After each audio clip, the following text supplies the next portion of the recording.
Jeff from Prefect here.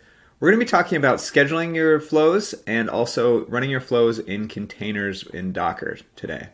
So first, let's talk about scheduling your flows. So we've got some deployments set up here already. I have one that's our ETL parent flow from our parameterized flows. And if I click on this deployment, I can see that there's a schedule option. And if I click on add under the schedule, I can add an interval schedule so that my flows will run at every regular scheduled time period. For example, we can do it every 5 minutes. You can change to seconds, hours, days, whatever it is you'd like. You can have a certain start date, and you can have a time zone if you want things to run starting at certain times.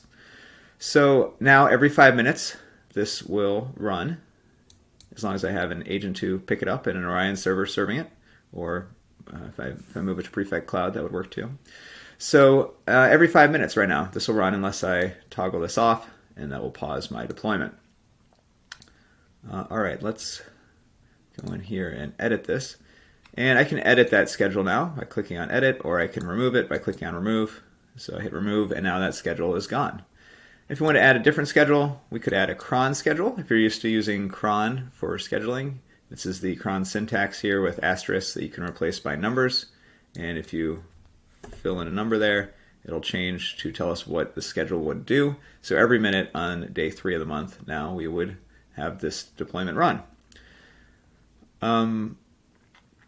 So we could save that, or we could just go and check out the RR rule. We can't do RR rules from the UI at this moment because they're pretty complex. They have a lot of different options potentially. So recurring rules are things that you might have seen from your Google Calendar, for example, if you use Google Calendar, where you want to try to have much more nuanced schedules. So you can look online for how to create such rules in terms of the strings that you might need to put in. But we can make those schedules and other schedule types when we create a deployment.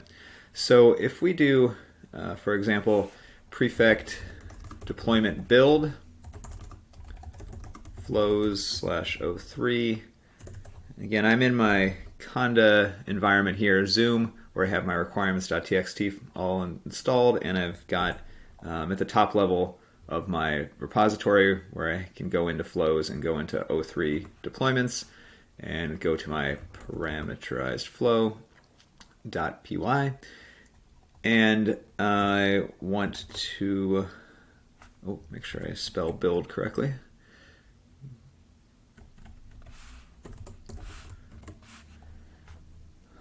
So parameters flow.py. The name of my flow here is ETL parent flow that I want to use.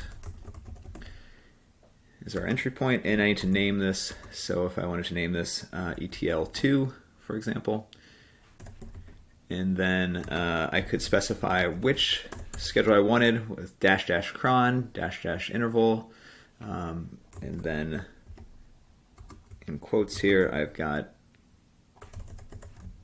0, 0, asterisk, asterisk, asterisk, and -a to apply that. And that will create a deployment. And if I go over and look here at my deployments, I now have my ETL2 deployment, and it's set to go every day at 12 a.m. So I'm going to pause both those because I don't actually want to run those. Pause those deployments.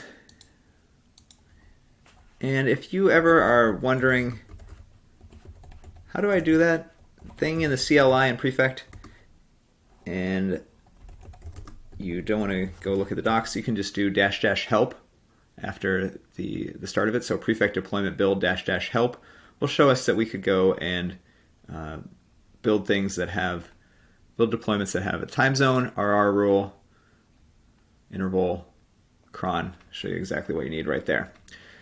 So we can create the schedule when we create the deployment. Another option is to do it after we have a deployment. So Prefect deployment -- help will show us that we can do it with the set schedule option. Okay, so a couple different ways that we can make our schedules. Super useful thing. We just need to have an agent running then to pick up those schedules and have our Orion server running, or if we want to use Prefect Cloud, that's always running. So we just need an agent then to run our flows. Okay, great. We've seen how to make some schedules. Now let's look at running our flows in Docker containers. So we can put our flow code storage in lots of different places. So far we've just had it sitting locally on our machine, and that's been nice for getting started. But if we want to make things a little bit more production ready and have other people be able to access our flow code, we could put it on GitHub, we could put it on Bitbucket, GitLab, any of those version control systems. We could do it with AWS S3, we could do it with Google Cloud's cloud storage, we could do it with Azure, Microsoft Azure blob storage. So we have a lot of options for where we might want to store our code. We're going to store our code in a Docker image and put it up on Docker Hub, and then when we run a Docker container, that code will be right there. So we're baking it right into the image. Now there's a number of different ways that we could run Docker containers. We can just say, hey, run our flow codes in Docker containers. But it's nice to be able to kind of bake in the code we want and to also be able to specify some other things, such as which pip packages we want to install. So we're going to put those right into the Docker image, and they'll save us some time down the road when we want to pull those images and run things. So the first thing we need to do is make a Dockerfile. So Command N, Command S, and Dockerfile with a capital D is a convention. And I'm going to store this at the top level in my directory. And our Dockerfile is not going to be too tricky. It's going to just start with a base image. That's a Prefect base image. And this Prefect base image is using as its base image the Python Slim image.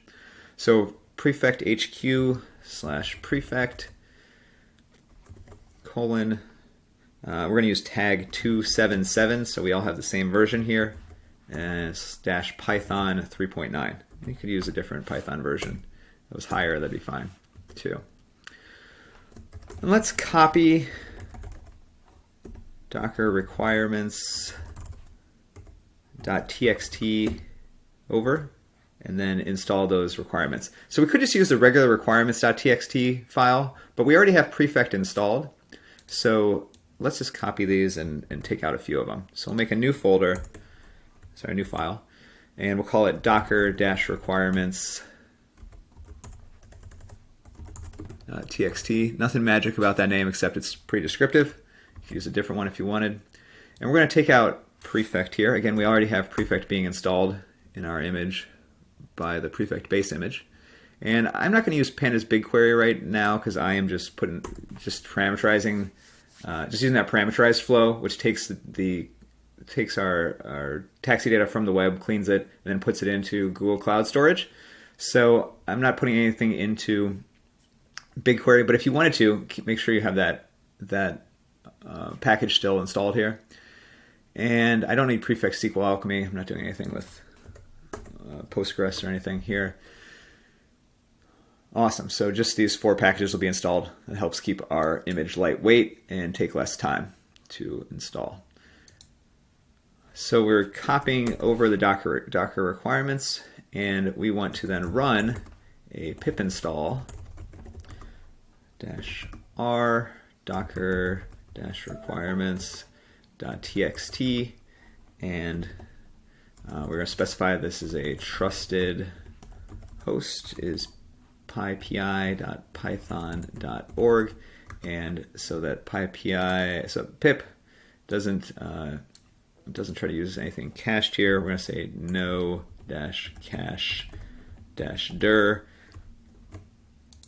and then the last thing we need to do is actually put our flow code in to our Docker image. So let's bake that in. We're going to copy over everything that's in our flows folder. We could just copy an individual file if we wanted, but we're going to bring it all in case you want to make some changes in the future. So flows is going to be copied into opt prefect flows. By default, this is where Prefect will look for our flows, and we'll specify which flow we want in our deployment. And then I'm also going to copy over just this file name here. We've got opt prefect data. We could make this alternatively in a different way, but in case it's being looked for and expected to be on our system, we want to have it here. Okay, so that's our Dockerfile. That's all that's to it. All right, we want to build this Docker image now, so let's go ahead and do that. We'll do prefect, Docker image build -t for a tag, and disk diver is my name, my Docker Hub username. That's what I'm going to use here. So prefect :zoom is how I'm going to tag it. Docker image build -t disk diver, and then make sure you've got the space dot at the end so that it knows to use that local file, the current file where you are right now. All right, so that was very quick for me because I've already done this. It might take a little bit of time for you. That's fine.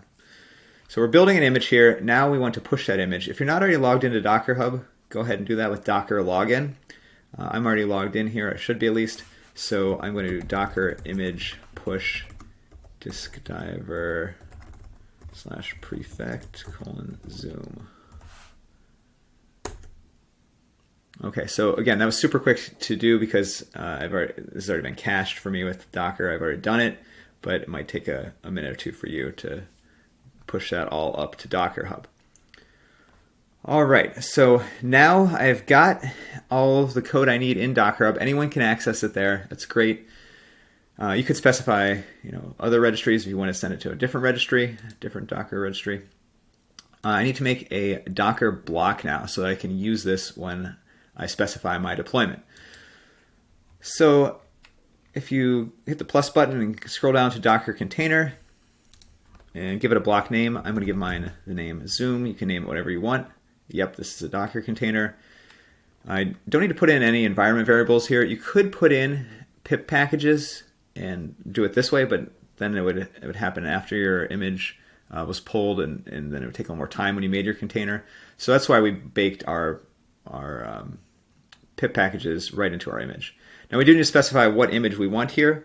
If you don't do anything, you'll use the base prefect image, which can be fine, but we want to actually have our flow code there in the image, so we need to use this. So mine is disk diver /prefect Zoom is my tag.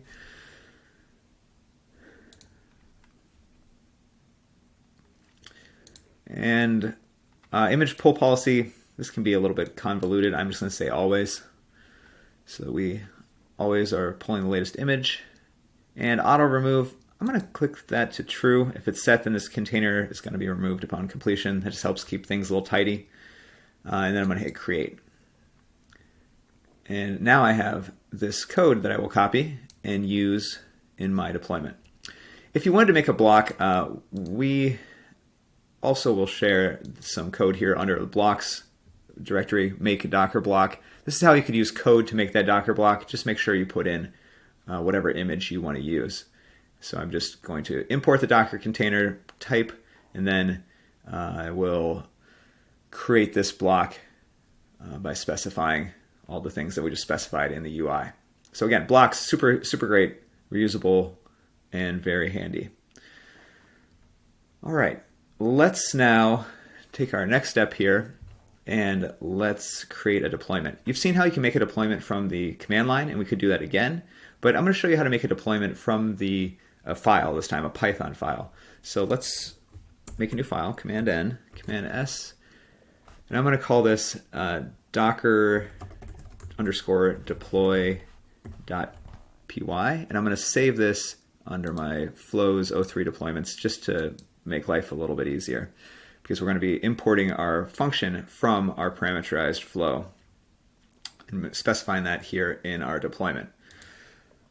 So let's hit Command V there to paste that code from our Docker container, and this is going to show us how we use that Docker container block. I'm just going to make it a little bit shorter name here. I'm just going to call it Docker block. So from prefect infrastructure.docker, import Docker container. Docker block is equal to docker container.load, the block name Zoom. Awesome. We need two other imports here. From prefect.deployments, import capital D deployment class. And then the final import we need is from from parameterized flow. That's the name of our file. We're going to import our ETL parent flow function. So again, we have this parameterized flow, and it has this ETL parent flow function. Parameterized flow file, to be clear. All right, so in our docker deploy.py, we need to make an instance. Let's instantiate something. We'll call it this variable here. Docker underscore dep is equal to deployment dot build from flow is what we want. And we need to specify our flow name. And our flow is going to be the ETL parent flow here. That's what we just imported. So that's going to be the flow that we're going to use in this deployment. And our name is going to be, I'm going to name this docker-flow. And I'm going to specify that my infrastructure is that Docker block. That's where we're going to run our code. So again, we could use lots of different kinds of infrastructure. Kubernetes is out there. We have things like Google Cloud Run. We have lots of different options for where the environment where we actually want to run our flow. But here we're using a Docker container locally. So I'm going to save that. And then I just need to say Python flows /o3 /docker deploy using tab completion here and run that.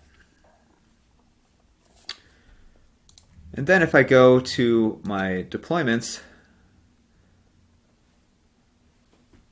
and I'll hit reload here,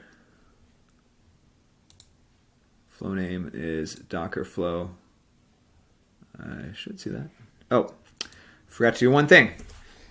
You need to actually apply this. We built it, but we didn't actually apply it, right? Building is a nice step to get your deployment all ready to go, but we actually need to tell the Prefect API server that we have a deployment here. So we actually need to apply it.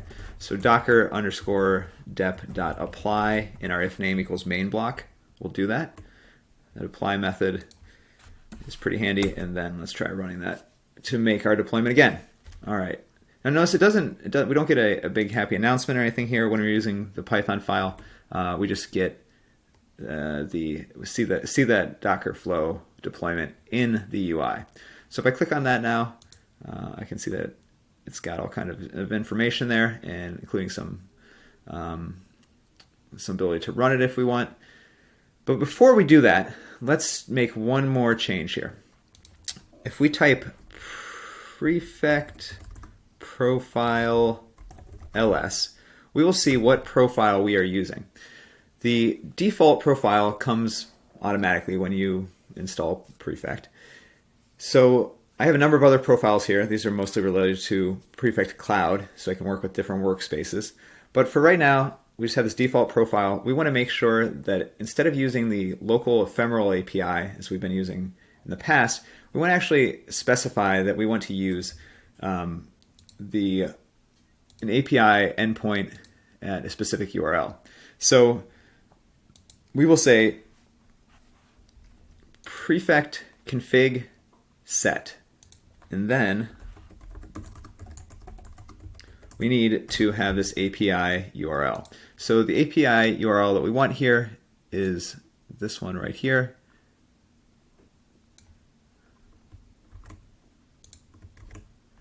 Prefect underscore API URL is going to be equal to http://127.0.0.1:4200/API.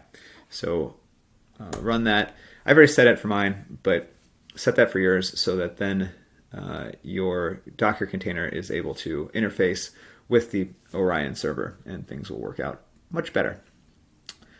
We could also set other API URLs here. So if we're using Prefect Cloud, again, that's where we would do that. And we can do it with different profiles. All right, so let's fire up an agent now. Prefect agent start -q default to look for work from the default work queue. So our agent is started, ready to go. Now we can run our flow. So we could either run it from the UI or run it from the command line. I'm going to run it from the command line. So prefect deployment run. And then, when you're looking for the name, sometimes it can be a little tricky to find that slug. If you don't remember how to find it, you can just go over to deployments and copy paste this name, a slug here from your deployment. Just make sure that's all one. Okay, ETL parent flow / Dockerflow. And I am going to name this. Oh, sorry.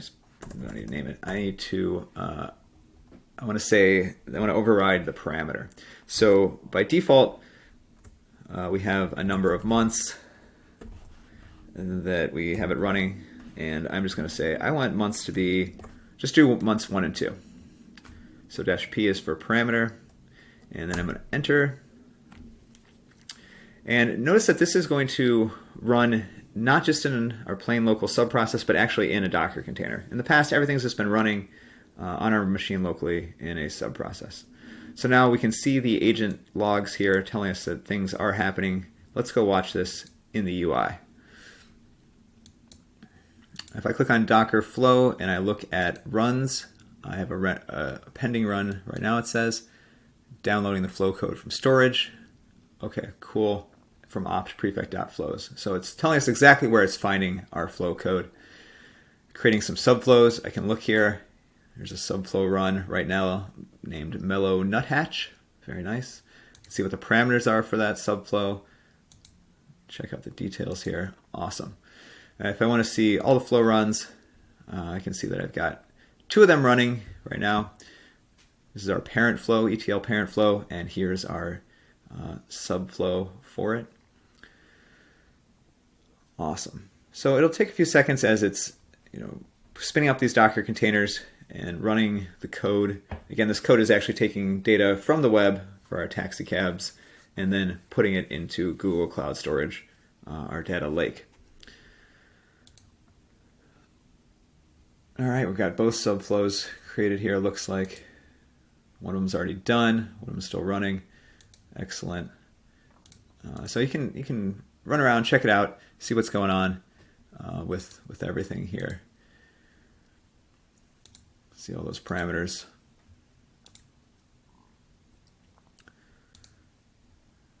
All right, looks like both of them have finished here. Pistachio Seagull is all done. That was our second one, and it doesn't have any subflows because that is is the subflow, and it tells us what the parent flow run is, and we can see that it worked okay. Awesome. All right, so what have we done here? We've seen how we can bring our code to a Docker container and a Docker image, put that Docker image up on Docker Hub. Again, you could use other registries with it, that's fine. And then we're actually running that code in Docker containers on our local machine. Again, this is all run just in a Conda environment, so I encourage you to do that. Running Docker inside Docker can get a little confusing sometimes with how to make everything work. So recommend just using this method for right now to run our flows in Docker containers one at a time. All right, we've also seen how to do schedules, and super powerful to be able to schedule things all kinds of different ways. That's definitely something you want to do a lot of times as part of your orchestration workflows. So you have your ETL or other workflows running on a regular schedule. That's all for now.